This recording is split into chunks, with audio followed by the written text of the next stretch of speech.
तर पहा आपला प्रश्न पहिला असणार आहे, नाटो सायबर संरक्षण गटात सामील होणारा पहिला आशियाई देश कोणता आहे? मित्रांनो, या प्रश्नपत्रिकेत म्हणजे या व्हिडिओमध्ये जेवढे काही प्रश्न विचारलेले आहेत हे पूर्ण प्रश्न 2023चे जशास तसे आलेले प्रश्न आहेत. यामध्ये पहा या प्रश्नाचं उत्तर काय असणार आहे? दक्षिण कोरिया. पर्याय क्रमांक 2 आपलं या प्रश्नाचं उत्तर होईल. तर यामध्ये काही महत्त्वाचे पॉईंट्स देखील आहेत. तर पॉईंट्स काय आहेत पहा. तर नाटो सायबर संरक्षण गटात सामील होणारा कोणता देश आहे? दक्षिण कोरिया हा देश पहिला आशियाई देश ठरलेला आहे.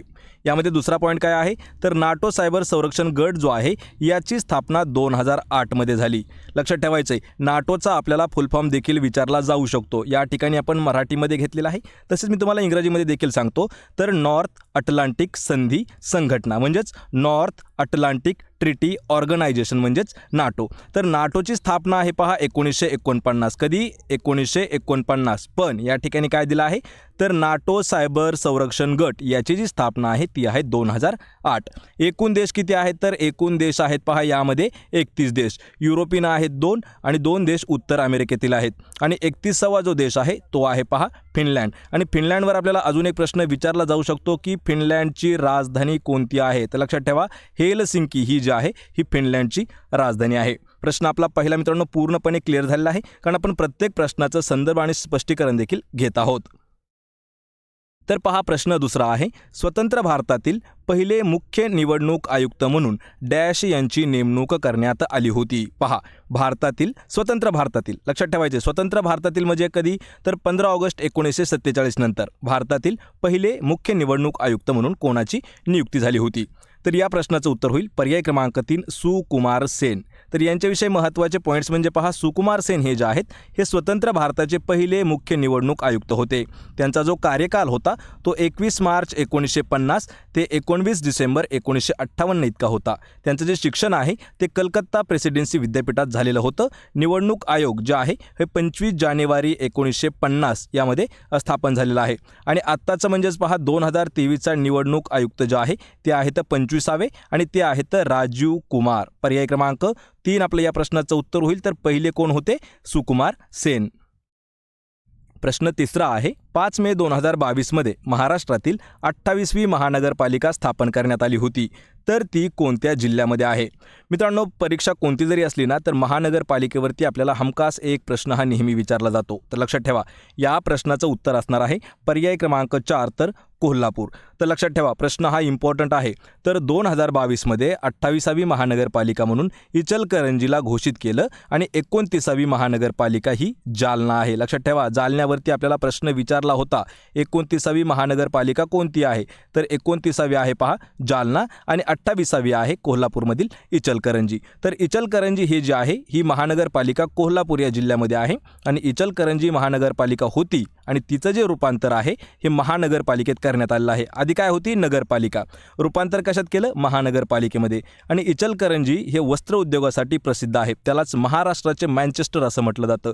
यावरती आपल्याला 2018 मध्ये जवळपास 4 वेळा हा प्रश्न विचारण्यात आला होता की महाराष्ट्राचे मँचेस्टर म्हणून कोणत्या शहराला ओळखलं जातं? तर इचलकरंजी हे आहे याला महाराष्ट्राचे मँचेस्टर म्हणतात. पर्याय 4 आपलं योग्य उत्तर होईल कोल्हापूर.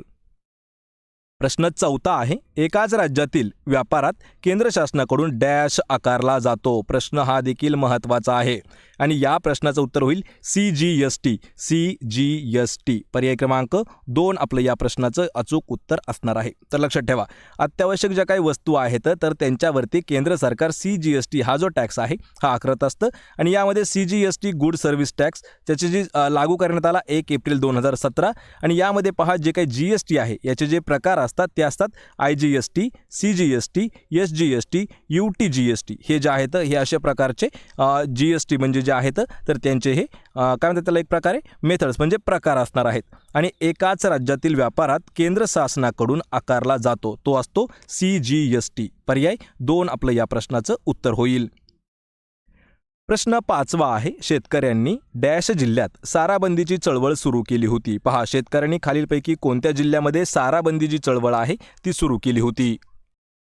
तर या प्रश्नाचं उत्तर होईल पहा पर्याय क्रमांक 2 तर खेडा. लक्षात ठेवायचं आहे, या ठिकाणी खेडा या शहरामध्ये साराबंदी जी आहे त्याची चळवळ जी आहे ही सुरू करण्यात आली होती. तर यामध्ये महत्त्वाचे पॉईंट्स लक्षात ठेवायचे मित्रांनो. गुजरातमधील खेडा या जिल्ह्यामध्ये सतत पडलेल्या दुष्काळामुळे पिकांची जी स्थिती आहे ही अत्यंत वाईट झाली होती. तरीही सरकारकडून सक्तीने शेतसारा वसूल केला जात होता. लक्षात ठेवा, गुजरातमधील जिल्हा आहे खेडा आणि त्या खेडा या ठिकाणी जो काही दुष्काळ पडत होता त्या ठिकाणी दुष्काळ पडला असतानाही सरकार जे आहे त्यांच्याकडून शेतसारा जो आहे म्हणजे जो टॅक्स होता तो आकारत होतं. तर त्यावेळी गांधीजींनी शेतकऱ्यांना शेतसारा न भरण्याचा सल्ला दिला होता आणि तेव्हा 1918 वर्ष लक्षात ठेवायचे मित्रांनो. 1918 या वर्षी शेतकऱ्यांनी खेडा या जिल्ह्यामध्ये सारा बंदीची चळवळ सुरू केली होती. आणि गांधीजींचे जे काही बाकी सहकार सत्याग्रह होते असहकार, त्यामध्ये चंपारण्य सत्याग्रह होता 1917 मधील, अहमदाबाद गिरणी कामगारांचा लढा होता 1918 मध्ये आणि 1918 मध्येच त्यांचा हा सारा बंदीची जी चळवळ आहे ती देखील सुरू झाली होती. याचा राज्य विचारला आपल्याला तर गुजरात हे राज्य आहे आणि जर जिल्हा विचारला तर जिल्हा आहे खेडा. पर्याय क्रमांक 2 आपलं या प्रश्नाचं योग्य उत्तर होईल. प्रश्न 6वा आहे, महाबळेश्वर जवळील भिलार हे गाव डॅश म्हणून प्रसिद्ध आहे. महाबळेश्वराजवळील भिलार गाव कशासाठी प्रसिद्ध आहे? तर या प्रश्नाचं उत्तर होईल पर्याय क्रमांक 1, तर त्याला पुस्तकांचं गाव असं म्हटलं जातं. महत्त्वाचे पॉईंट्स मित्रांनो आपण एक प्रकारे लिहून घेऊ शकता किंवा आपल्याला प्रत्येक व्हिडिओची PDF जी आहे ही फ्रीमध्ये उपलब्ध करून आपण दिलेली आहे. ती PDF आपल्या टेलिग्राम चॅनलवरती आहे. तर महाबळेश्वरमधील भिलार हे जे गाव आहे या गावाला पुस्तकाचं गाव म्हणून ओळखलं जातं आणि या गावात जवळजवळ प्रत्येक घरामध्ये एक ग्रंथालय तयार करून ठेवलेलं आहे. ही जी संकल्पना आहे ही इंग्लंडमधील वेल्स काउंटीच्या आत असलेल्या हे ऑन वे या शहरापासून प्रेरित करण्यात आलेली आहे आणि पुस्तकांचे गाव म्हणून भिलार हे गाव प्रसिद्ध आहे. पर्याय 1 आपलं या प्रश्नाचं योग्य उत्तर होईल. प्रश्न 7वा आहे, हल्ली या शब्दाचा विरुद्धार्थी शब्द निवडायचा आहे. हल्लीचा विरुद्धार्थी शब्द आपल्याला महत्त्वाचं म्हणजे मित्रांनो, या ठिकाणी कोणतीही स्पर्धा परीक्षा जर आली तर त्यामध्ये समानार्थी शब्द सोबतच विरुद्धार्थी शब्द हे आपल्याला महत्त्वाचे आणि नेहमी विचारले जातात. तर याच ठिकाणी आपल्याला हल्ली या शब्दाचा विरुद्धार्थी शब्द सांगायचा आहे आणि या प्रश्नाचं उत्तर होईल पर्याय क्रमांक 4. तर पर्याय 2 आणि 3 हे जे आहे ते दोन्हीही आपले ऑप्शन बरोबर असणार आहेत. हल्ली म्हणजे काय, एक प्रकारे पूर्वी आणि नंतर हे जे आहेत हे दोन्हीही ऑप्शन आपले बरोबर आहेत. म्हणजेच पर्याय क्रमांक 4 आपले योग्य उत्तर होईल. हल्ली या शब्दाचे विरुद्धार्थी शब्द काय होतात, पूर्वी आणि नंतर. ऑप्शन क्रमांक 4 आपलं योग्य आन्सर होईल. प्रश्न 8वा आहे, वरुणा हा द्विवार्षिक नौदल सराव भारतीय नौदल आणि इतर कोणत्या नौदलादरम्यान आयोजित करण्यात येतो? प्रश्न महत्त्वाचा आहे आणि जेवढे काही भारतासोबत महत्त्वाचे जे काही नौदल सराव होतात किंवा भारतीय नौदल होतात किंवा जे आर्मीमध्ये सराव होतात ते आपल्याला सराव महत्त्वाचे असतात. त्यावर आपण डीपमध्ये एक व्हिडिओ लवकरच घेऊन येणार आहोत. तर या ठिकाणी काय आहे, वरुणा किंवा वरुण कधी आपला शब्द विचारला जातो.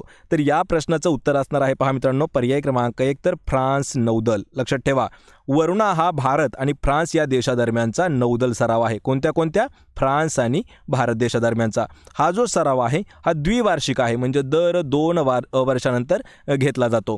2001 साली प्रथम हा सराव आयोजित केला होता आणि दोन्ही देशातील द्विपक्षीय संबंधाचा अविभाज्य भाग आहे हा सराव. तर दोन्ही देशांची विमाने, जहाजे, पाणबुड्या, सागरी गस्त घालणारी जी काही विमानं आहेत, सोबतच लढाई करणारे हेलिकॉप्टर असतील, हे जे आहे यांचा समावेश या युद्धामध्ये केला जातो. आणि यामध्ये भारतमध्ये जे काही भारतासोबत होणारे अजून काही नौदल सराव आहेत ते आहेत जिमेक्स नावाचा, जो की भारत आणि जपानमध्ये होतो आणि साल्वेक्स हा जो आहे भारत आणि अमेरिका या 2 देशामध्ये होतो. यामध्ये साल्वेक्सवर आपल्याला एक प्रश्न विचारण्यात आलेला आहे. 2019च्या एका स्पर्धा परीक्षेमध्ये विचारण्यात आला होता की साल्वेक्स हा जो युद्ध सराव आहे हा भारत आणि कोणत्या देशादरम्यान होतो? तर भारत आणि अमेरिका म्हणजेच कधी आपल्याला USA येतं, संयुक्त राज्य अमेरिका देखील येतं. पर्याय क्रमांक 1 आपलं या प्रश्नाचं अचूक उत्तर असणार आहे. प्रश्न 9वा आहे, जानेवारी 2023 मध्ये विरासत साडी महोत्सव कोणत्या ठिकाणी पार पडला? मित्रांनो, आपल्याला 2023चं जे काही करंट अफेअर्स आहे त्यावर आपल्याला डीपमध्ये अभ्यास करणं गरजेचं आहे, कारण आपल्याला स्पर्धा परीक्षेमध्ये महत्त्वाची काही पुस्तकं आहेत करंट अफेअर्सवरती. त्या पुस्तकांची एक यादी मी तुम्हाला देतो. त्याच पुस्तकामधील करंट अफेअर्स जर आपण वाचून काढलं तर आपल्याला महत्त्वाचे प्रश्न त्याच पुस्तकातील पडतात. तर यामध्ये काय विचारलं आहे की जानेवारी 2023 मध्ये विरासत साडी महोत्सव कोणत्या ठिकाणी पार पडला? तर या प्रश्नाचं उत्तर होईल पर्याय क्रमांक 2, तर नवी दिल्ली या ठिकाणी पार पडलेला आहे. पहा, विरासत साडी महोत्सव नवी दिल्ली या ठिकाणी पार पडला. 3 जानेवारी ते 17 जानेवारी 2023 या दरम्यान हँडलूम हॅट, जनपथ आणि नवी दिल्ली या ठिकाणी तो पार पडला. हा साडी महोत्सव वस्त्र उद्योग मंत्रालयाने आयोजित केला होता. पर्याय क्रमांक 2 कोणत्या ठिकाणी, तर नवी दिल्ली या ठिकाणी. प्रश्न क्रमांक 10 आहे, महाराष्ट्र सरकारने डॅश हा दिवस आजी आजोबा दिन म्हणून साजरा करण्याचे ठरवलेले आहे. लक्षात ठेवायचे, प्रश्न हा इम्पॉर्टंट आहे.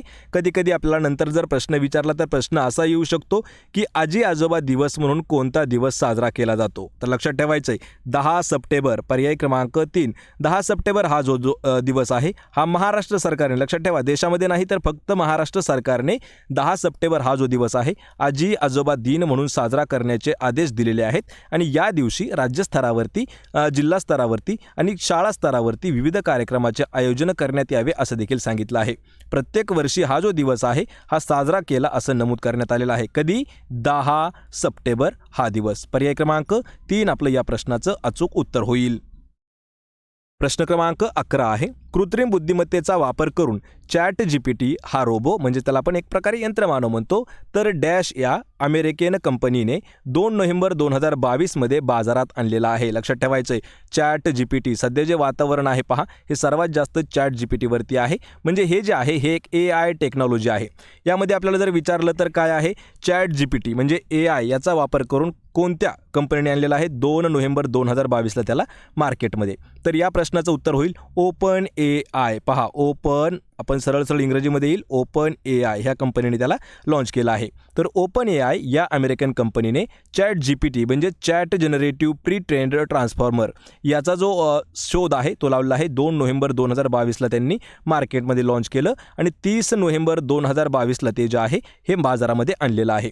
यामध्ये हे एक भाषा मॉडेल आधारित चॅटबॉट आहे. वापरकर्त्यांना इच्छित असणारी लांबी, त्याचं स्वरूप, त्याच्या शैल पातळीवरती संभाषण आणि सुधारण्यात येणाऱ्या चालवण्यास असणारं सक्षम काम जे आहे हे करतं पहा चॅट जीपीटी. पर्याय क्रमांक 1 आपलं या प्रश्नाचं उत्तर होईल. प्रश्न 12 आहे, भारताचे राष्ट्रीय अभिलेखागार कोणत्या ठिकाणी आहे. पहा, राष्ट्रीय अभिलेखागार कोणत्या ठिकाणी आहे. तर या प्रश्नाचं देखील उत्तर होईल पर्याय क्रमांक 1, तर नवी दिल्ली या ठिकाणी. यामध्ये मित्रांनो महत्त्वाचं म्हणजे काय आहे, तर भारताचे राष्ट्रीय अभिलेखागार हे नवी दिल्ली या ठिकाणी आहे. अभिलेखागार म्हणजे काय, तर ज्या ठिकाणी जुनी कागदपत्रे, जुनी चित्रपट, दस्तऐवज सेव्ह करून ठेवण्यात येतो त्या ठिकाणाला म्हटलं जातं पहा अभिलेखागार. आणि प्रत्येक राज्याचे एक स्वतंत्र अभिलेखागार देखील असतं, लक्षात ठेवायचे. पण या ठिकाणी राष्ट्रीय अभिलेखागार जे आहे हे आहे नवी दिल्ली या ठिकाणी. पर्याय 1 आपलं या प्रश्नाचं योग्य उत्तर होईल. प्रश्न क्रमांक 13 आहे, पुढील वाक्प्रचाराचा अर्थ ओळखायचा आहे. या ठिकाणी आपल्याला वाक्प्रचार काय दिलेला आहे, तर फारकत होणे या वाक्प्रचाराचा अर्थ आपल्याला सांगायचा आहे. मित्रांनो, जेवढ्या काही महत्त्वाच्या आपल्या पोलीस भरती असतात पहा, पोलीस भरतीला सर्वात सोपे प्रश्न जे असतात हे मराठी व्याकरणामध्ये असतात. यामध्ये आपल्याला वाक्प्रचार, म्हणी, समानार्थी शब्द, विरुद्धार्थी शब्द जे आहेत हे आपल्याला तोंडपाठ केले तरीही चालून जातं. तर लक्षात ठेवायचे, फारकत होणे म्हणजे काय, तर वेगळं होणे. पर्याय 1 आपलं या प्रश्नाचं उत्तर होईल. पहा, वेगळे होणे त्याला काय म्हटलं जातं, फारकत होणे. यानंतर काय आहे, सामावून घेणे म्हणजेच समावेश करणे. यानंतर काय आहे, हकलून देणे म्हणजेच एखाद्याला काढून टाकणं. आणि बहिष्कृत करणे म्हणजे कायमचं बेदखल करणं, एखाद्या गोष्टीपासून त्याला वंचित ठेवणं. पर्याय 1 आपलं योग्य उत्तर होईल. वेगळे करणे किंवा फारकत होणे म्हणजे वेगळे होणे. प्रश्न क्रमांक 14 आहे, महाराष्ट्रात स्थानिक शासन संस्थेमध्ये महिलांसाठी डॅश जागा राखीव ठेवण्यात आलेल्या आहे. या ठिकाणी पहा, डॅश जागा म्हणजेच असा प्रश्न विचारला की किती टक्के जागा ज्या आहेत ह्या स्थानिक शासन संस्थेमध्ये महिलांसाठी राखीव ठेवण्यात आलेल्या आहेत. आणि या प्रश्नाचं उत्तर होईल पर्याय क्रमांक 4, तर 50%. लक्षात ठेवायचे, 50% इतक्या ज्या जागा आहेत ह्या महिलांसाठी राखीव ठेवण्यात आलेल्या आहेत.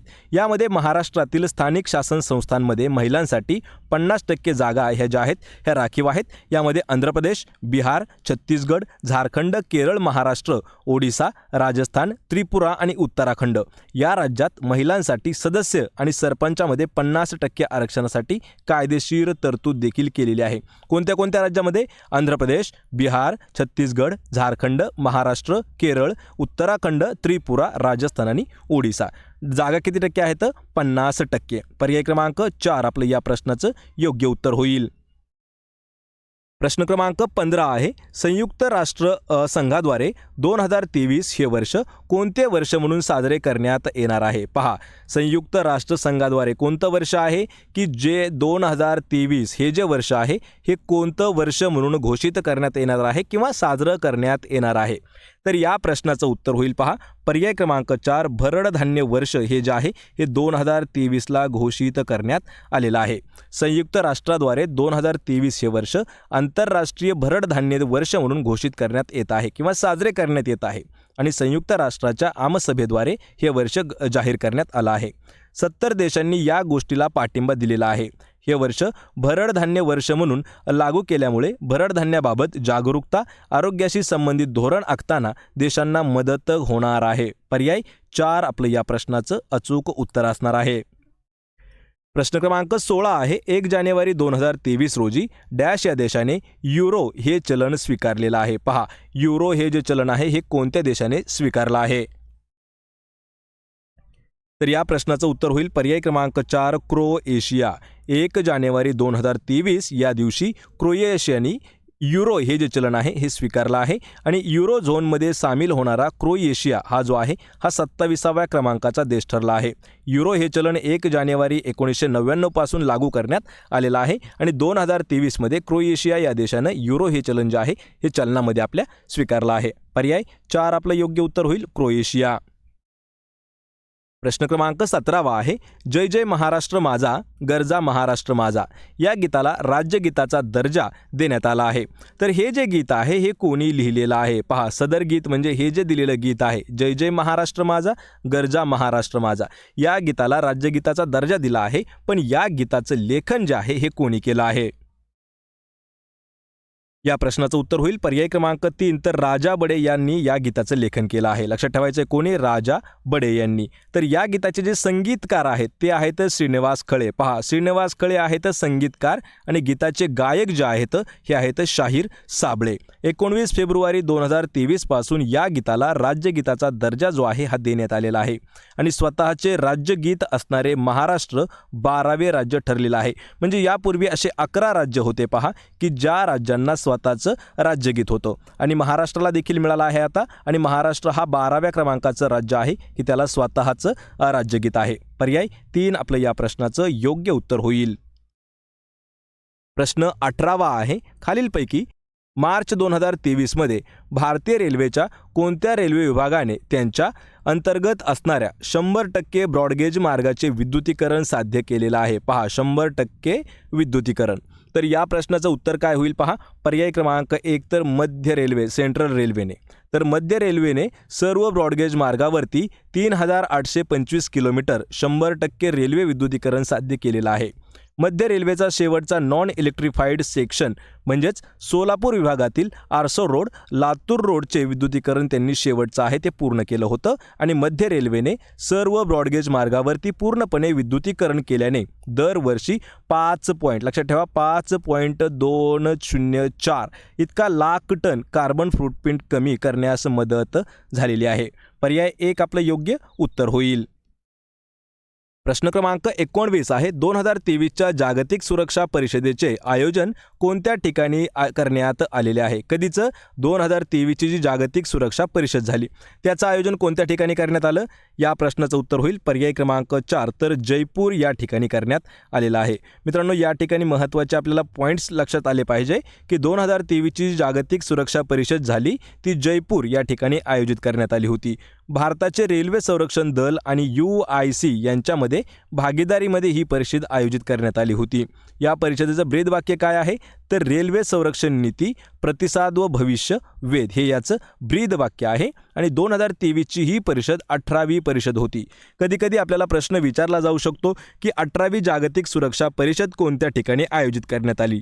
तर जी 2023ला झालेली आहे पहा, तर ती 18वी परिषद होती आणि 2022 सालची जी 17वी परिषद होती ही तर वॉर्सा पोलंड या ठिकाणी आयोजित करण्यात आलेली होती. पर्याय 4 आपलं या प्रश्नाचं उत्तर होईल जयपूर.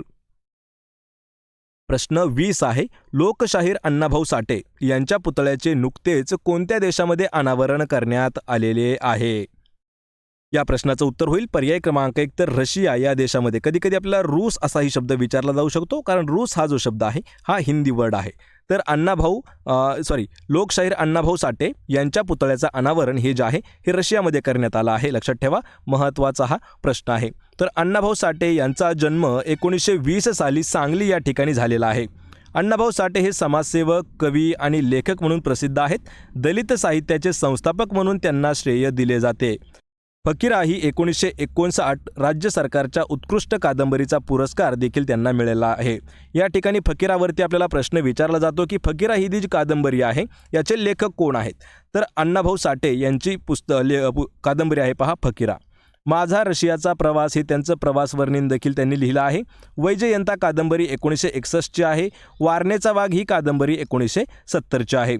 संयुक्त महाराष्ट्र चळवळी त्यांनी पोवाडे देखील गायलेले आहेत. प्रश्न 21 आहे, 2022मध्ये राष्ट्रकुल स्पर्धेत भारतासाठी पहिले सुवर्णपदक खालीलपैकी कोणी जिंकले? पहा, कधीचे आहे? 2022च्या राष्ट्रकुल स्पर्धेमध्ये. आणि या प्रश्नाचं उत्तर होईल पर्याय क्रमांक 4 तर मीराबाई चानू यांनी. पहा, 2022 सालच्या राष्ट्रकुल स्पर्धेत सायखोम मीराबाई चानूने देशासाठी पहिलं गोल्ड मेडल मिळवलं होतं. आणि अचंता शरद कमलने राष्ट्रकुल खेळामध्ये 4 पदके म्हणजे 3 सुवर्ण आणि 1 रौप्य पदक मिळवलेलं आहे. राष्ट्रकुलची स्थापना जी आहे ही 28 एप्रिल 1949ला झाली आहे. टोटल देश आहे त्याचे 54 आणि राष्ट्रकुल स्पर्धा ही भारतात 2010 साली आयोजित करण्यात आलेल्या होत्या. पर्याय 4 आपलं उत्तर होईल मीराबाई चानू. प्रश्न 22वा आहे, शेती उत्पादन वाढविण्यासाठी आणि अन्नधान्याबाबत स्वयंपूर्ण होण्यासाठी कोणती क्रांती करण्यात आली होती? या प्रश्नाचं उत्तर होईल पर्याय क्रमांक 2 हरित क्रांती घडवून आणली होती. तर हरित क्रांतीविषयी मित्रांनो महत्त्वाचे जे काही पॉईंट्स आहेत ते म्हणजे काय आहेत? तर शेती उत्पादन वाढवण्यासाठी आणि अन्नधान्याबाबत स्वयंपूर्ण होण्यासाठी हरित क्रांती राबवण्यात आली होती. भारतामध्ये 1966 साली M.S. स्वामीनाथन व नॉर्मन बोरलॉग यांच्या प्रेरणेतून मेक्सिको या ठिकाणी गहूच्या बुटक्या वाणांची लागवड ही गंगेच्या खोऱ्यामध्ये करण्यात आली होती. अधिक उत्पादन देणारी बियाणे व जलसिंचनाच्या वाढत्या वापराद्वारे भारतातील अन्नधान्य उत्पादन वाढलेलं आहे. आणि महाराष्ट्रातील हरितक्रांतीची सुरुवात महाराष्ट्राचे तत्कालीन मुख्यमंत्री वसंतराव नाईक यांनी केलेली होती. पर्याय 2 आपलं या प्रश्नाचं अचूक उत्तर होईल. प्रश्न क्रमांक 24 आहे, खालीलपैकी कोणत्या हक्काचा समावेश मानवी हक्कामध्ये होत नाही? मित्रांनो, हा प्रश्न आतापर्यंत आपल्याला 4 वेळा विचारण्यात आलेला आहे. आणि या प्रश्नाचं उत्तर काय होईल? जो माहितीचा अधिकार आहे, लक्षात ठेवा, माहितीचा अधिकार हा जो आहे याचा समावेश मानवी हक्कामध्ये समाविष्ट करण्यात आलेला नाही. तर काम करण्याचा हक्क, मुलांचे हक्क व समान कामासाठी समान वेतन याचा समावेश 21व्या शतकातील मानवी हक्काच्या सार्वत्रिक घोषणापत्रात करण्यात आलेला आहे. लक्षात ठेवायचं आहे, हा प्रश्न थोडासा इम्पॉर्टंट आहे. पहा, एकतर आपण लिहून घेऊ शकता किंवा ही PDF जशाच तशी आपण डाउनलोड करू शकता. प्रश्न 25 आहे, भारताने 1983 साली कोणाच्या नेतृत्वाखाली विश्वचषक क्रीडा स्पर्धा जिंकलेली होती? या ठिकाणी पहा, 1983चा जो वर्ल्ड कप आहे यासाठी हा प्रश्न विचारण्यात आलेला आहे. आणि या प्रश्नाचं उत्तर होईल पर्याय क्रमांक 2 तर कपिल देव. तर पहा, भारताने 1983 साली कपिल देव यांच्या नेतृत्वाखाली क्रिकेट स्पर्धा जिंकली होती. विश्वचषक म्हणजे वर्ल्ड कप. नेतृत्व म्हणजे काय? एक प्रकारे कपिल देव जे होते त्या टीमचे हे कॅप्टन होते. 1983च्या विश्वचषकाचा जो सामना आहे हा वेस्ट इंडिज आणि भारत या 2 देशांदरम्यान झाला होता. आणि 1983चा अंतिम सामना भारताने 43 धावांनी वेस्ट इंडिजला पराभूत केलेलं होतं. या ठिकाणी आपल्याला जर महत्त्वाचे पॉईंट्स घ्यायचे असतील तर आपण भारत म्हणजे पहा 2011 या वर्षी वर्ल्ड कप जो आहे हा महेंद्रसिंग धोनी यांच्या नेतृत्वाखाली 2011ला जिंकला होता. आणि भारताचा म्हणजे भारतासोबत फायनल जी टीम होती ती होती पहा श्रीलंका 2011 साली.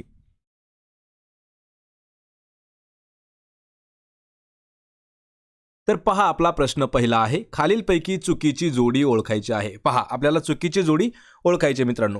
तर या प्रश्नाचं उत्तर काय होईल? तर ताडोबा आणि लेणी ही जी जोडी आहे ही चुकीची जोडी आहे. पण आपलं उत्तर हे बरोबर असणार आहे. लक्षात ठेवा, माथेरान हे थंड हवेचं ठिकाण आहे, कोल्हापूर हे देवस्थान आहे आणि अजिंठा जे आहे हे जागतिक वारसा स्थळ आहे. यामध्ये ताडोबा जे आहे हे चुकीचं उत्तर देण्यात आलेलं आहे, म्हणजे चुकीची जोडी आहे. तर लक्षात ठेवा, ताडोबा काय आहे? तो एक व्याघ्र प्रकल्प आहे, लेणी नाही. त्यामुळे उत्तर आपलं बरोबर असणार आहे पर्याय क्रमांक 2. तर याविषयी महत्त्वाचे पॉईंट पॉईंट्स मित्रांनो जाणून घेऊया. लक्षात ठेवा, ताडोबा व्याघ्र प्रकल्प जो आहे तो अंधारी व्याघ्र प्रकल्प म्हणून देखील ओळखला जातो, कारण यामध्ये ताडोबा राष्ट्रीय उद्यान व अंधारी अभयारण्य आहे किंवा अंधारी व्याघ्र प्रकल्प आहे. तर ताडोबा हे महाराष्ट्रातील सर्वात जुनं राष्ट्रीय उद्यान आहे आणि त्याचं जे क्षेत्र आहे ते 623 चौरस किलोमीटर एवढं आहे. माथेरान हे थंड हवेचं ठिकाण आहे पहा रायगडमध्ये. माथेरान हे थंड हवेचं ठिकाण आहे आणि येथील पहा कोल्हापूर जे आहे हे महालक्ष्मी देवीचं मंदिर आहे त्या ठिकाणी. आणि अजिंठा वेरूळ जे असणार आहे 1983 साली जागतिक वारसा स्थळाचा दर्जा त्याला देण्यात आलेला होता. त्यामुळे ताडोबा या ठिकाणी व्याघ्र प्रकल्प जर असतं तर हे उत्तर आपलं बरोबर आलं असतं. पर्याय 2 आपलं योग्य उत्तर होईल. प्रश्न 2 आहे, हितोपदेश या संस्कृत ग्रंथाचा जर्मन भाषेत अनुवाद डॅश यांनी केला. या ठिकाणी एक संस्कृत ग्रंथ आहे पहा, नाव आहे हितोपदेश. तर या ग्रंथाचा जर्मनी भाषेमध्ये अनुवाद कोणी केला होता? या प्रश्नाचं उत्तर होईल पर्याय क्रमांक 2. तर फ्रेडरिक मॅक्स मुलर यांनी केलेला आहे पहा जर्मनी भाषेमध्ये हितोपदेश या संस्कृत ग्रंथाचा अनुवाद. लक्षात ठेवायचे कोणी केला आहे? फ्रेडरिक मॅक्स मुलर यांनी. तर हितोपदेश या संस्कृत भाषेतील ग्रंथात प्राणी आणि मानवी पात्रे असलेल्या काही दंतकथा देखील त्यामध्ये आढळतात. हितोपदेशमधील मजकूर कोणी लिहिला याचा संभ्रम आहे, पण भारतीय शास्त्रज्ञांनी त्याचे श्रेय विष्णू वर्मा यांना दिलेला आहे. आणि हा जो ग्रंथ आहे याचा जर्मनी भाषेत देखील अनुवाद झालेला आहे आणि तो अनुवाद फ्रेडरिक मॅक्स मुलर यांनी केलेला आहे. पर्याय क्रमांक 2 आपलं या प्रश्नाचं उत्तर होईल. प्रश्न 3 आहे, इसवी सन 1974 साली भारताने डॅश या ठिकाणी अणुचाचणी केली. पहा 1974 साली भारत देशाने अणुचाचणी केली होती, ते ठिकाण कोणतं आहे? तर या प्रश्नाचं अचूक उत्तर होईल पर्याय क्रमांक 3. तर पोखरण या ठिकाणी कधी 1974 साली अणुचाचणी करण्यात आली होती. आपल्याला कधी कधी मित्रांनो डेट देखील विचारलं जातं. तर 18 मे 1974 या दिवशी पहिली पोखरण या ठिकाणी, पोखरण जे आहे हे राजस्थानमध्ये आहे, तर या ठिकाणी पहिली अणुचाचणी घेण्यात आली होती. तर या अणुचाचणीचे सांकेतिक नाव काय होतं? तर लाफिंग बुद्धा किंवा असं होतं की बुद्ध हसला या नावाने त्या मिशनचं नाव देण्यात आलं होतं. एक प्रकारे सांकेतिक नाव म्हणजे त्याला कोणतं नाव देण्यात आलेलं होतं असं आपलं विचारलं जातं. तर या चाचणीच्या वेळी भारताचे पंतप्रधान इंदिरा गांधी या देखील उपस्थित होत्या. तसेच भारताने या चाचणीनंतर 11 मे 1988 रोजी 3 अणुचाचण्या घेतल्या होत्या व 13 मे 1998 रोजी 2 अणुचाचण्या ज्या आहेत त्या घेतल्या होत्या आणि त्यांचं जे नाव होतं ते होतं ऑपरेशन शक्ती. यामध्ये महत्त्वाचं काय आहे? तर पोखरण या ठिकाणी पहिली 1974 मध्ये अणुचाचणी घेतली होती. दुसरी कधी घेतली होती? 11 मे 1998ला. आणि तिसरी लगेच कधी घेतली होती? 13 मे 1998ला. लक्षात ठेवायचं आहे त्याचं नाव काय होतं? 98 साली घेतलेल्याचं ऑपरेशन शक्ती आणि 74 साली घेतलं त्याचं काय होतं? लाफिंग बुद्धा. ऑप्शन क्रमांक 3 पोखरण हे आपलं योग्य उत्तर होईल. प्रश्न क्रमांक 4 आहे, महाराष्ट्रात तयार होणाऱ्या लाकडी बाहुलीला डॅश म्हणतात. महाराष्ट्र राज्यामध्ये जे काही लाकडी बाहुली तयार होते तर त्या बाहुलीला काय म्हटलं जातं? याचं उत्तर होईल पर्याय क्रमांक 1. तर त्याला ठकी असं म्हटलं जातं आणि महाराष्ट्रात तयार होणारी ही बाहुली आहे तिला ठकी म्हणतात. ठकी हे जे आहे हे लहान मुलांचं एक खेळणं आहे आणि कर्नाटक राज्यात सर्वाधिक लाकडी खेळणी बनवली जातात. लक्षात ठेवा, कर्नाटकमध्ये जास्त प्रमाणात लाकडी खेळणी बनवतात आणि महाराष्ट्रात जी लाकडी बाहुली तयार होते त्याला ठकी म्हणतात. तर ठकी काय आहे? लहान मुलांचं किंवा बाळांचं एक खेळणं आहे. पर्याय 1 आपलं या प्रश्नाचं उत्तर होईल. प्रश्न 5 आहे, कमळ या शब्दाचा समानार्थी नसलेला शब्द कोणता आहे? लक्षात ठेवा, नसलेला दिला आहे म्हणजे ऑप्शनमध्ये आपल्याला 3 जे शब्द आहेत हे समानार्थी आहेत कमळ या शब्दाला, पण चौथा आहे तो समानार्थी नाही. तर त्याचं उत्तर काय असणार आहे? पर्याय क्रमांक 4 वायस. यामध्ये राजीव, सरोज आणि अंबुज हे तीनही जे शब्द आहेत पहा हे कमळ या शब्दाला समानार्थी शब्द आहेत, पण वायस हा जो आहे हा समानार्थी शब्द नाही. लक्षात ठेवायचं आहे कमळाचे समानार्थी शब्द राजीव, सरोज, अंबुज आणि वायस हा जो समानार्थी शब्द आहे तो कावळ्याला वापरला जातो. वायस म्हणजे काय? तर कावळा, त्याला वापरला जातो वायस आणि हे तीनही कमळाला वापरले जातात. पर्याय 4 आपलं योग्य उत्तर होईल. आणि मित्रांनो असेच आपल्याला महत्त्वाचे 200 पेक्षा समानार्थी शब्द जर पाहायचे असतील तर त्याची ही लिंक मी तुम्हाला डिस्क्रिप्शनमध्ये दिलेली आहे. प्रश्न 6 आहे, भारतातील पहिला वेस्ट टू हायड्रोजन प्रकल्प खालीलपैकी कोणत्या शहरामध्ये उभारला जाणार आहे? पहा हा जो प्रश्न आहे हा प्रश्न आपल्याला करंट अफेअर्सवर देखील विचारला जाऊ शकतो. तर भारतातील पहिला वेस्ट टू हायड्रोजन प्रकल्प कोणत्या शहरात उभारला जाईल? तर या प्रश्नाचं उत्तर असेल पर्याय क्रमांक 4, तर पुणे या शहरामध्ये उभारला जाणार आहे. यामध्ये पहा, भारतातील पहिला वेस्ट टू हायड्रोजन प्रकल्प पुणे या ठिकाणी स्थापित करण्यात आलेला आहे आणि पुणे शहरात महानगरपालिकेकडून हा प्रकल्प सुरू करण्यात आला आहे. महापालिकेने द ग्रीन बिलियन्स लिमिटेड या कंपनीशी 30 वर्षासाठी करार केलेला आहे. पहा, कंपनी मित्रांनो लक्षात ठेवायचं आहे, द ग्रीन बिलियन्स लिमिटेड या कंपनीशी तो किती वर्षासाठी, 30 वर्षासाठी करार केला आहे आणि यामध्ये 350 टन कचऱ्यापासून हायड्रोजन निर्मिती केली जात आहे. पर्याय 4 आपलं योग्य उत्तर होईल पुणे. प्रश्न 7वा आहे, डॉक्टर एन गोपीनाथ यांच्या नेतृत्वाखाली भारतात डॅश या शहरामध्ये पहिली ओपन हार्ट शस्त्रक्रिया यशस्वी झालेली आहे. पहा, डॉक्टर एन गोपीनाथ यांच्या नेतृत्वाखाली भारतामध्ये कोणतं शहर आहे की त्या शहरामध्ये पहिली ओपन हार्ट सर्जरी जी आहे ही पूर्ण झाली आहे. या प्रश्नाचं उत्तर होईल पर्याय क्रमांक 2, तर वेल्लोर हे शहर आहे आणि या शहरामध्ये ओपन हार्ट शस्त्रक्रिया जी झाली आहे ती डॉक्टर एन गोपीनाथ यांच्या नेतृत्वाखाली पार पडली होती. पर्याय 2 आपलं या प्रश्नाचं उत्तर होईल वेल्लोर. प्रश्न क्रमांक 8वा आहे, खालीलपैकी चुकीची जोडी कोणती आहे? तर पहा, यामध्ये मित्रांनो पहिल्या प्रश्नासारखंच आपल्याला 4 ऑप्शन आहेत, त्यामध्ये चुकीची जोडी आपल्याला ओळखायची आहे. तर या प्रश्नाचं उत्तर होईल पर्याय क्रमांक 3, छत्रपती शिवाजी महाराज रेल्वे टर्मिनस हे दिल्ली ही जी जोडी आहे ही चुकीची जोडी आहे, पण आपलं उत्तर हे बरोबर आहे. यामध्ये पहा, दिल्लीच्या ऐवजी मुंबई असं जर असतं तर ही जोडी देखील आपली बरोबर ठरली असती. तर लक्षात ठेवायचं आहे, छत्रपती शिवाजी महाराज रेल्वे टर्मिनस जे आहे हे मुंबई या ठिकाणी स्थित आहे आणि हे जागतिक वारसा स्थान आहे, जे की मध्य रेल्वेचं मुख्यालय देखील आहे. 1887 मध्ये व्हिक्टोरिया राणीच्या राज्याभिषेकाच्या सुवर्ण जयंतीनिमित्त बांधण्यात आलेला आहे. पर्याय 3 आपलं या प्रश्नाचं अचूक उत्तर होईल. प्रश्न 9वा आहे, इसवी सन 1992 मध्ये डॅश या राज्यामध्ये मद्यपान विरोधी चळवळ सुरू करण्यात आलेली होती. पहा, 1992 साली खालीलपैकी असं कोणतं राज्य आहे की त्या राज्यामध्ये मद्यपान विरोधी चळवळ सुरू करण्यात आली होती? आणि या प्रश्नाचं उत्तर होईल पर्याय क्रमांक 3, आंध्र प्रदेश राज्यामध्ये. तर मित्रांनो, आंध्र प्रदेश हे जे आहे पहा, 1992 मध्ये आंध्र प्रदेशमधील नेल्लोर या जिल्ह्यामध्ये मद्यपान विरोधी चळवळ जी आहे ही सुरू करण्यात आली होती आणि जिल्ह्यातील गरीब ग्रामीण महिलांनी दारूबंदी विरुद्ध लढा म्हणून चळवळ सुरू केली होती आणि लवकरच ती पूर्ण महिला चळवळीत देखील बदलली होती. कधी? 1992 या वर्षी. पर्याय क्रमांक 3 आपलं या प्रश्नाचं उत्तर होईल. प्रश्न 10वा आहे, भारत सेवक समाजाची स्थापना डॅश यांनी केली. इतिहासावर आतापर्यंत सर्वात जास्त विचारण्यात आलेला प्रश्न देखील आहे हा, भारत सेवक समाजाची स्थापना कोणी केली?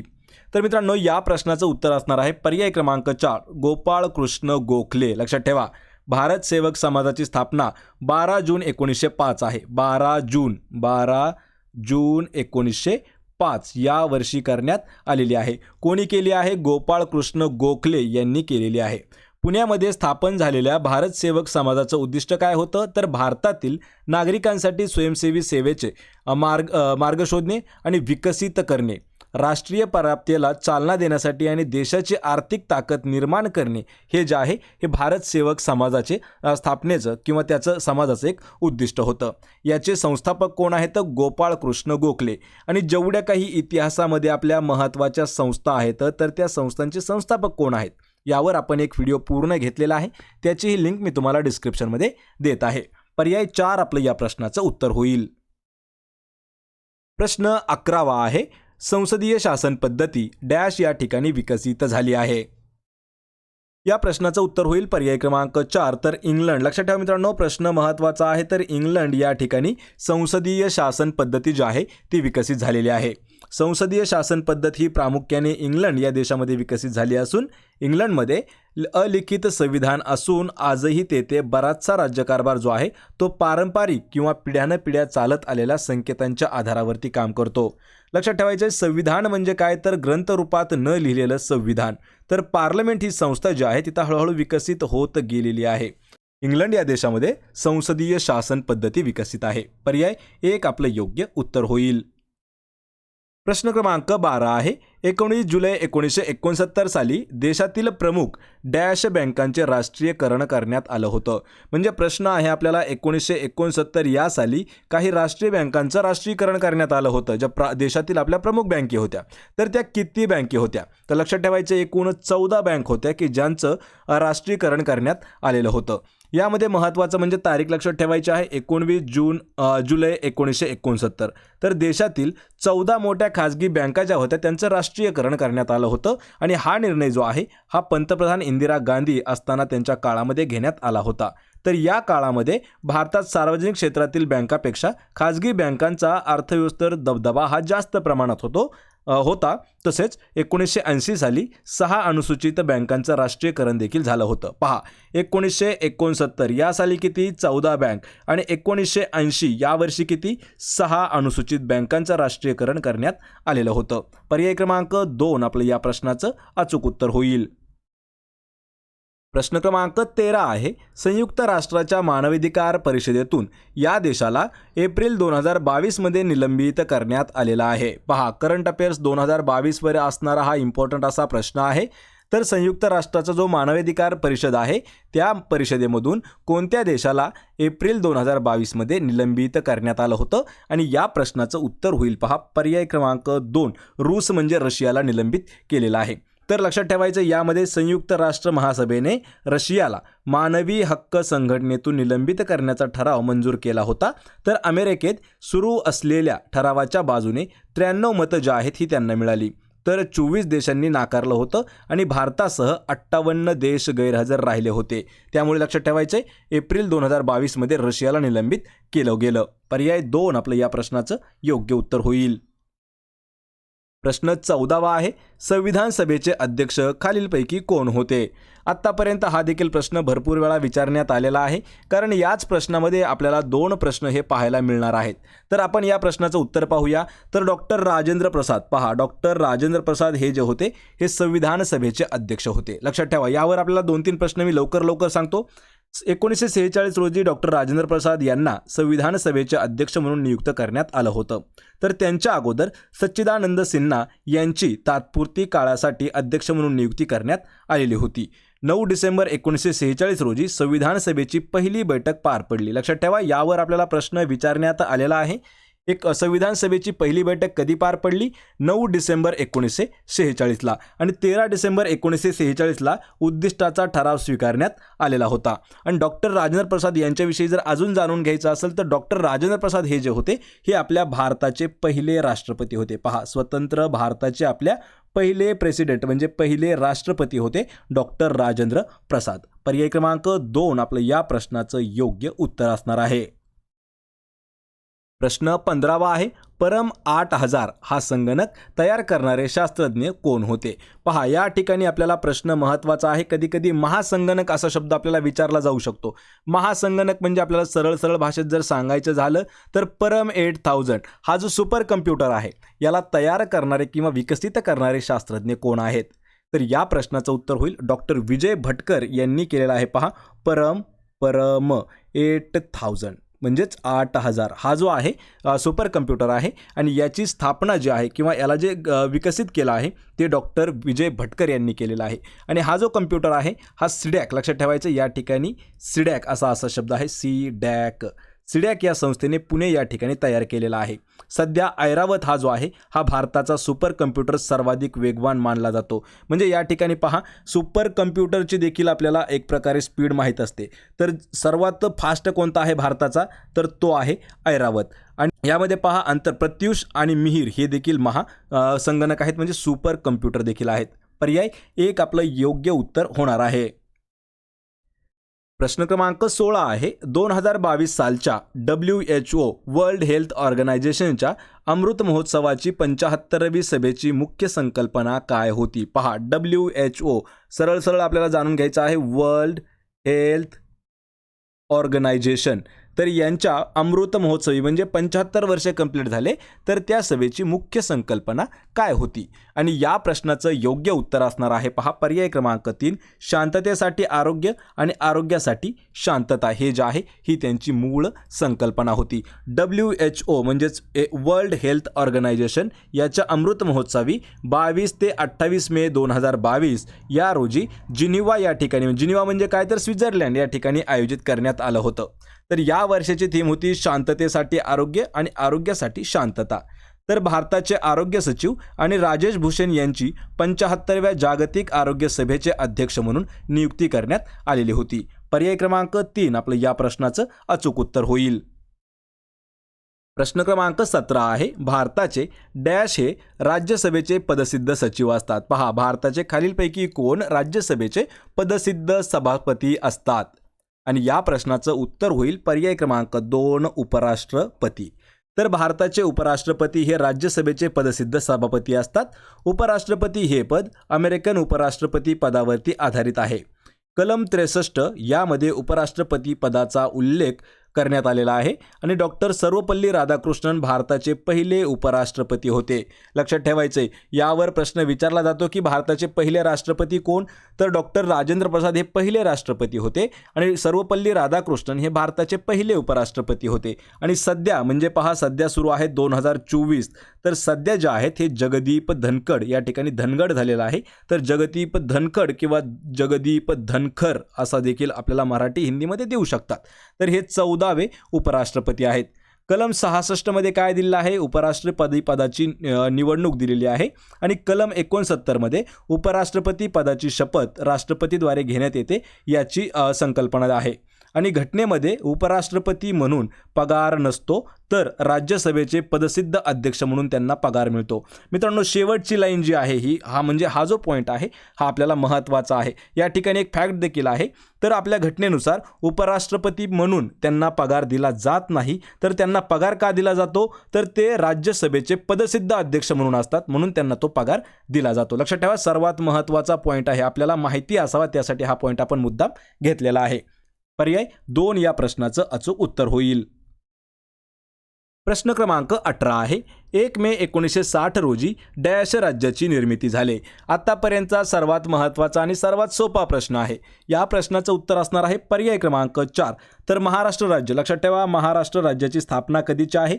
1 मे 1960. त्यालाच आपण महाराष्ट्र दिन म्हणून देखील साजरा केला जातो. तर यामध्ये 1 मे 1960 रोजी महाराष्ट्र राज्याची निर्मिती झालेली आहे. 1956 ते 1960 या काळामध्ये द्विभाषिक राज्याचा प्रयोग करण्यात आलेला होता. एप्रिल 1960 मध्ये संसदेने मुंबई पुनर्रचना कायदा मंजूर केला आणि 4 प्रशासकीय भाग व 26 जिल्हे महाराष्ट्रात होते. लक्षात ठेवा, हा प्रश्न सर्वात महत्त्वाचा आहे, कारण 26 जिल्ह्यावाल्यांचा हा जो प्रश्न आहे हा आपल्याला MIDC भरतीसाठी विचारण्यात आला होता. ज्यावेळी महाराष्ट्र स्थापन झालं, कधी? 1 मे 1960ला. तर त्या दिवशी म्हणजे त्यावेळी महाराष्ट्रात किती जिल्हे होते? तर एकूण 26 जिल्हे होते महाराष्ट्र स्थापनेवेळी. आणि सध्या जर विचारलं तर सध्या आहेत 36. तर 36 मध्ये आपल्याला प्रश्न अजून एक विचारला जातो की महाराष्ट्रातील सर्वात नवीन असलेला जिल्हा. तर पहा, सर्वात नवीन असलेला जिल्हा तो आहे पालघर. आणि महाराष्ट्र राज्याचा मंगल कलश यशवंतराव चव्हाण यांच्या हस्ते आणण्यात आला होता. म्हणजेच महाराष्ट्र राज्याचे पहिले मुख्यमंत्री यशवंतराव चव्हाण होते. पर्याय क्रमांक 4 आपलं उत्तर होईल. महाराष्ट्र राज्याची स्थापना 1 मे 1960. प्रश्न क्रमांक 19 आहे, भारतातील डॅश उद्योगाला सनराईज क्षेत्र असं म्हटलं जातं. पहा, सनराईज क्षेत्र कशाला म्हटलं जातं? तर या प्रश्नाचं उत्तर असणार आहे पहा पर्याय क्रमांक 4. जे वाहन उद्योग आहे त्याला म्हटलं जातं पहा भारतातील सनराईज क्षेत्र. या ठिकाणी भारतात वाहन उद्योग क्षेत्राची भरभराट चालू आहे, त्यामुळेच आपल्या भारताला वाहन क्षेत्र जे आहे म्हणजे कोणतं जे व्हेकल सेक्टर आहे, जे बिझनेसेस आहेत वाहनावरती आधारित, त्याला म्हटलं जातं सनराईज क्षेत्र. पर्याय क्रमांक 4 आपलं उत्तर होईल. प्रश्न 20 आहे, पुण्यातील डॅश या ठिकाणी गांधी स्मारक संग्रहालयात गांधीजींची इतिहासाविषयी माहिती मिळते. पहा, प्रश्न हा महत्त्वाचा आहे आणि यावर आपल्याला 2 वेळा आतापर्यंत प्रश्न विचारण्यात आलेला आहे. सरळ सरळ या प्रश्नाचं उत्तर काय आहे? तर आगा खान पॅलेस. तर आगा खान पॅलेस नेमकं आहे काय? तर पुण्यातील आगा खान पॅलेस यामध्ये गांधी स्मारक संग्रहालयामध्ये गांधीजींच्या इतिहासाविषयी माहिती आपल्याला मिळत आहे. यावर आपल्याला प्रश्न अजून विचारला होता की आगा खान पॅलेस हे कोणत्या जिल्ह्यामध्ये येतं किंवा कोणत्या शहरामध्ये येतं. तर लक्षात ठेवायचं आहे, आगा खान पॅलेस हे पुणे या ठिकाणी आहे आणि आगा खान पॅलेस हे प्रसिद्ध वास्तूची बांधणी म्हणून सुलतान मोहम्मद शहा यांनी केलेली होती.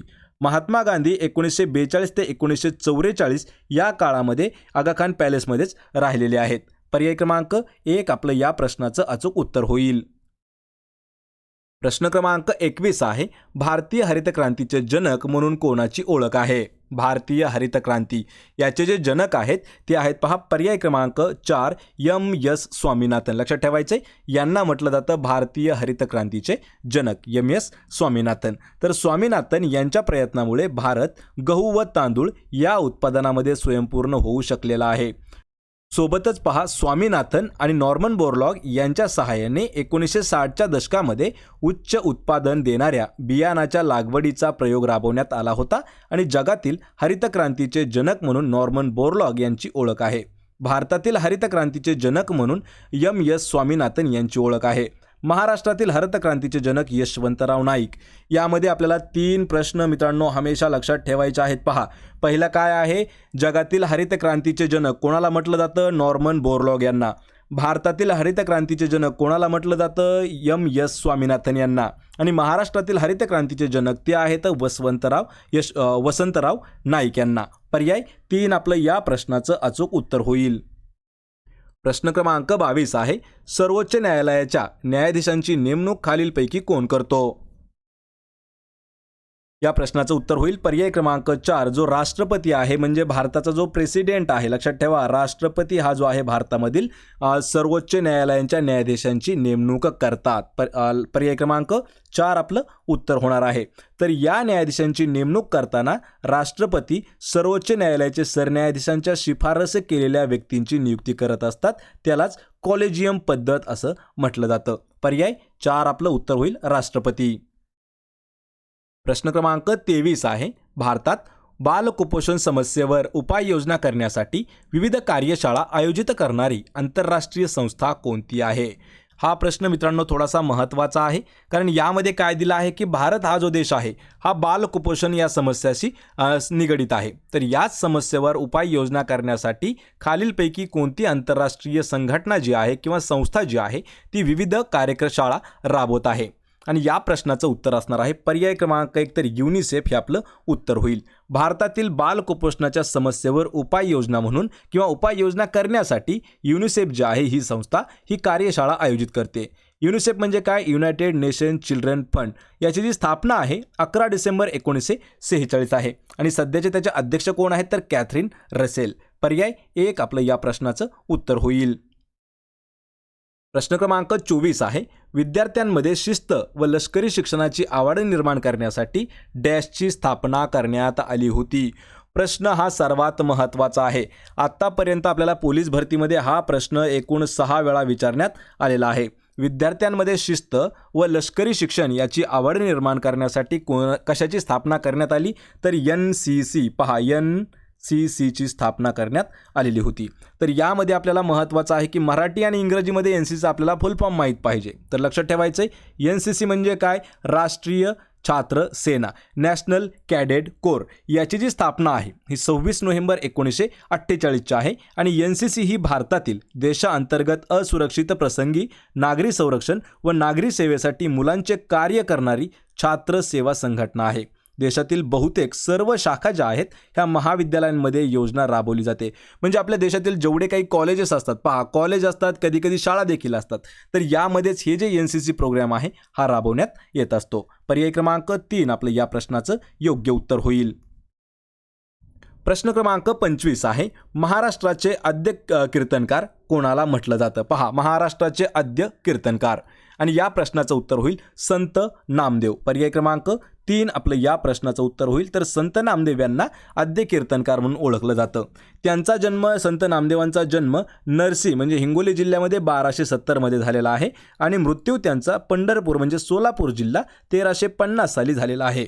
नामदेव जे आहे ते विठ्ठलाचे असीम भक्त होते. संत नामदेवाचा जन्म हा सिंपी कुटुंबातील आहे.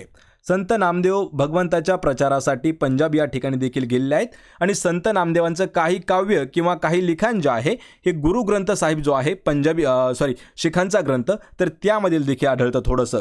आणि त्या पहा, त्यांच्या अभंगाचे काही जे श्लोक आहेत हे मुखबाणी यांच्या शिखांच्या ग्रंथात देखील आढळतात. तर नामदेवांच्या नावावर 2500 अभंग देखील आहेत आणि संत नामदेवांच्या समकालीन संत एकनाथ देखील होते. पर्याय 3 आपलं या प्रश्नाचं योग्य उत्तर होईल. तर मित्रांनो, हे होते पहा 25 प्रश्न आणि हे जे प्रश्न आहेत हे आपण मुंबई पोलीस आयुक्तालय 2023ला जी भरती झालेली आहे त्यातील जशास तसे जीकेचे प्रश्न आपण घेतले आहेत. या 25 पैकी किती प्रश्नाचं उत्तर आपल्याला देता आलं हे मला कमेंट करून नक्की सांगा. व्हिडिओ जर आवडला तर व्हिडिओला आपल्याला लाईक करा, मित्रांमध्ये व्हिडिओ शेअर करा आणि आपल्या मराठी नोकरी या यूट्यूब चॅनल देखील सबस्क्राईब करा. सर्व PDF जे आहेत आपल्याला फ्रीमध्ये जर मिळवायचे असतील तर टेलिग्राम चॅनल आहे आपलं मराठी नोकरी या नावाने, त्याची लिंक मी तुम्हाला डिस्क्रिप्शनमध्ये देत आहे. आपण भेटूया पुढच्या एका अशाच नवीन व्हिडिओमध्ये. तोपर्यंत जय हिंद, जय महाराष्ट्र.